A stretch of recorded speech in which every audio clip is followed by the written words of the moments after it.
अस्सलाम वालेकुम dear student. बेटा अभी हम सॉल्व करेंगे चैप्टर नंबर 3 के न्यूमेरिकल 15 और 16। इसकी स्टेटमेंट में कहता है engine of motor car moving up 45 slope with a speed of 63 km per hour stop working suddenly. How far will the car move before coming to rest? Assume the friction to be negligible. इसके कहने का मतलब ये बेटा कहता है कि एक कार है जो कि वो किसी स्लोप पे मूव कर रही है। उस स्लोप की जो एंगल है वो है 45 डिग्री। ठीक है। अब कहता है कि वो कार 63 किलोमीटर पर आवर की स्पीड से जो है ना वो उस स्लोप पे उस इंक्लाइन पे जो है ना वो मूव कर रही है। अचानक उस कार की इंजन बंद हो जाती है। इंजन बंद होने के बाद कहता है कि कितना आगे मूव करने के बाद वो रेस्ट में आ जाएगी। कहता है और उसके बाद कहता है कि फ्रिक्शन जो है वो नेग्लिजिबल है।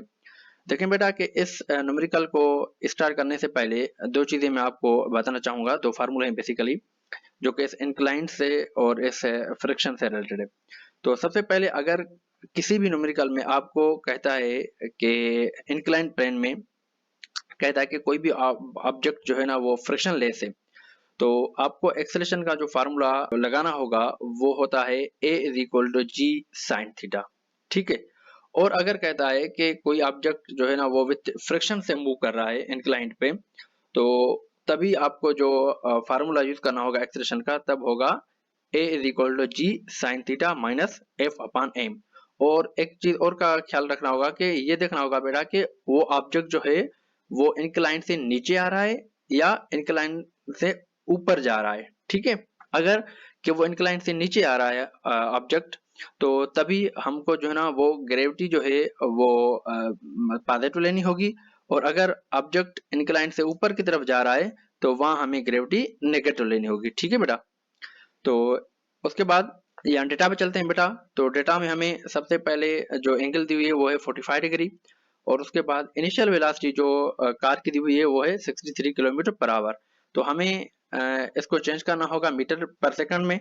तो इसके लिए हम क्या करते हैं बेटा 63 को मल्टीप्लाई करेंगे 1000 से और डिवाइड करेंगे 3600 से। तो जब हम इसको सॉल्व करेंगे तो हमारे पास आंसर आता है 17.5 मीटर पर सेकंड। ठीक है बेटा। तो उसके बाद जो फाइनल वेलोसिटी होगी बेटा वो होगी 0, क्योंकि वो आगे जाके रेस्ट में आ रही है। कार जो है ना वो रेस्ट में आ रही है, इसलिए हमने जो फाइनल वेलोसिटी है वो 0 काउंट की हुई है। तो हमें जो है वो डिस्टेंस फाइंड करना होगा कि इंजन बंद होने के बाद वो कितना डिस्टेंस कवर करके रेस्ट में आ जाएगी। ठीक है बेटा। तो अभी सॉल्यूशन में चलते हैं बेटा।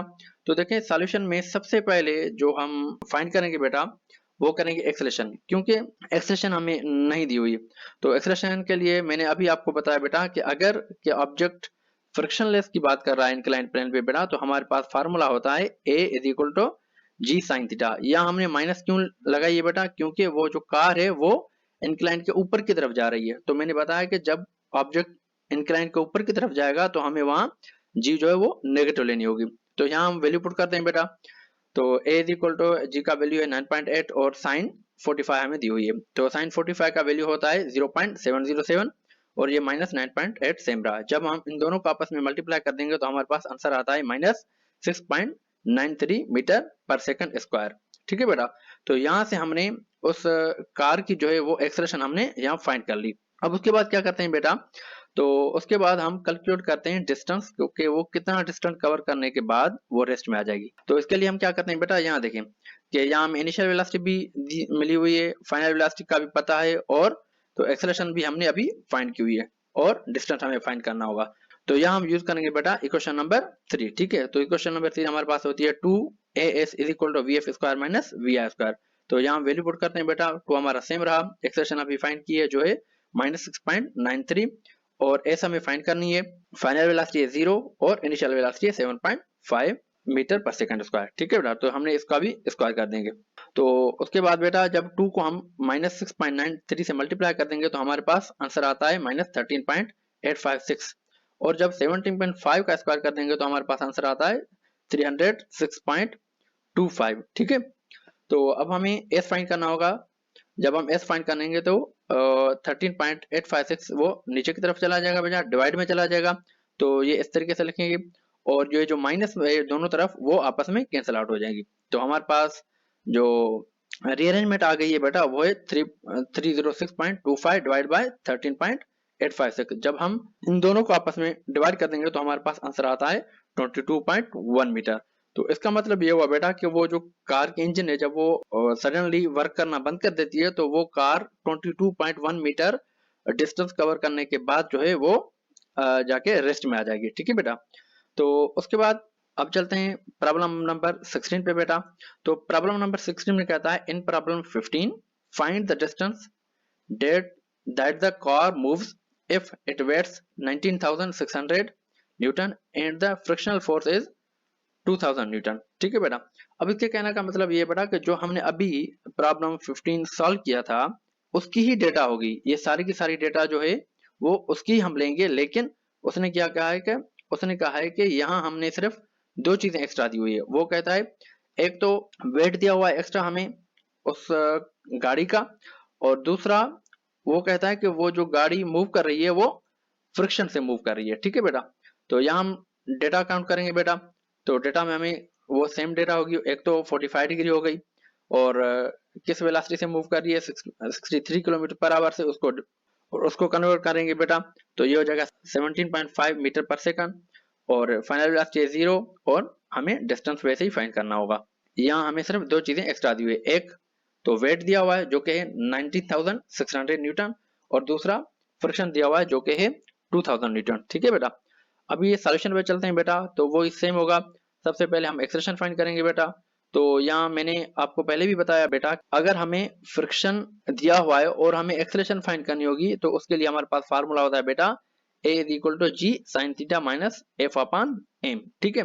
तो इस फार्मूले में अगर देखें बेटा तो ये जो हम एफ है ये हमारे पास फ्रिक्शन है। ठीक है।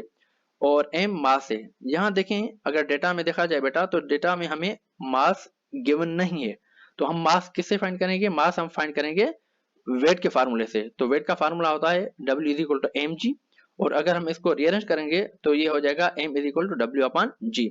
तो वेट का हमें पता है और ग्रेविटी भी पता है 9.8 होती है। तो यहाँ हम वैल्यू पुट करेंगे बेटा तो वेट है हमारे पास 19,600 और डिवाइड बाय 9.8। जब इन दोनों को आपस में हम डिवाइड कर देंगे तो हमारे पास मास आ जाता है 2000 kg। ठीक है बेटा। तो यही मास हम इस फार्मूले में पुट करेंगे।